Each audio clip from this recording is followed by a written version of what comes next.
Okay. Okay, so although many women are encouraged to work in the 1950s in China, it significantly changed once it hit the 80s. With the increase in jobs that were industrially related, many women were not attracted to that type of field that was even stressful for men. The shift was also welcome since many people had traditional values in China with the was around Buddhism, Taoism, and Confucianism, which promoted gender roles.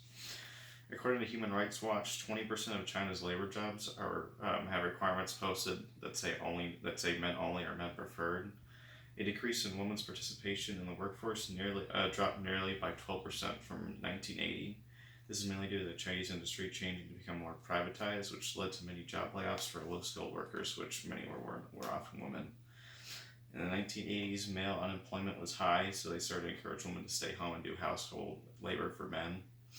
Many moved to big cities where many more jobs were located with larger variety compared to a rural environment where it was mainly low-paying agricultural work.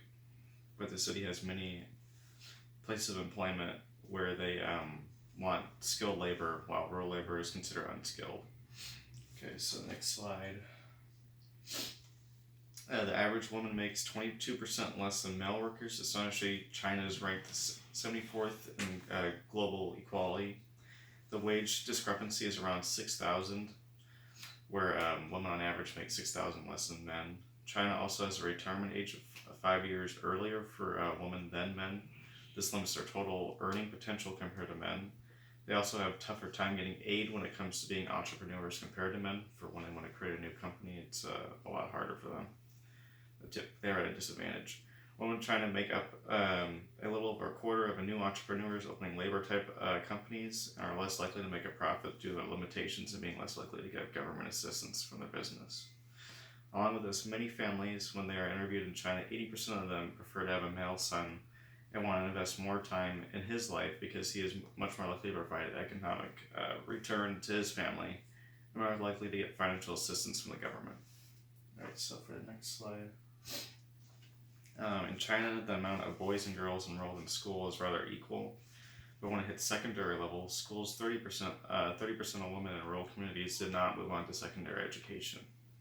Many of the higher educated jobs they take are accountants and secretaries, which are more low paid compared to men.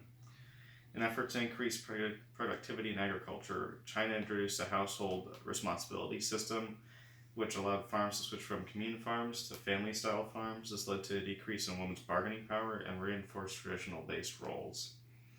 Young men and unmarried women travel to big cities for jobs, while married women stay behind and work on these farms and are generally low income.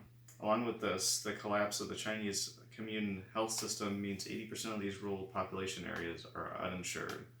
Many of the young adults and migrants, 30 to 40%, are low-skilled young women who will end up going into labor-type fields such as mining, agriculture, textile mills, electronic manufacturing, sex trafficking, and other illegal manufacturers.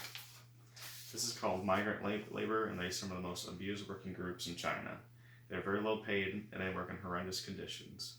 That's it.